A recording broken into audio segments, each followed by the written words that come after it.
আজ শনিবার 10 মে 2025 তারিখে উপদেষ্টা পরিষদের এক বিশেষ সভা অনুষ্ঠিত হয়। সভায় আন্তর্জাতিক অপরাধ ট্রাইব্যুনাল আইনের সংশোধনী অনুমোদিত হয়েছে। সংশোধনী অনুযায়ী আন্তর্জাতিক অপরাধ ট্রাইব্যুনাল কোনো রাজনৈতিক দল, তার অঙ্গ সংগঠন বা সমর্থক গোষ্ঠীকে শাস্তি দিতে পারবে।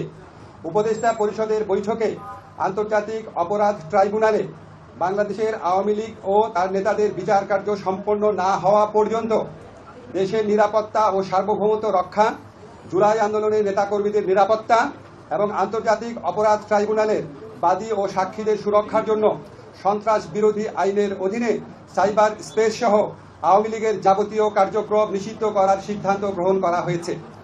এ বিষয়ে প্রয়োজনীয় পরিপত্র পরবর্তী কর্মদিবসে জারি করা হবে। এর পাশাপাশি আজকের উপদেষ্টা পরিষদের বৈঠকে জুলাই ঘোষণাপত্র আগামী 30 কার্যদিবসের মধ্যে চূড়ান্ত করে প্রকাশ করার সিদ্ধান্ত গৃহীত হয়েছে।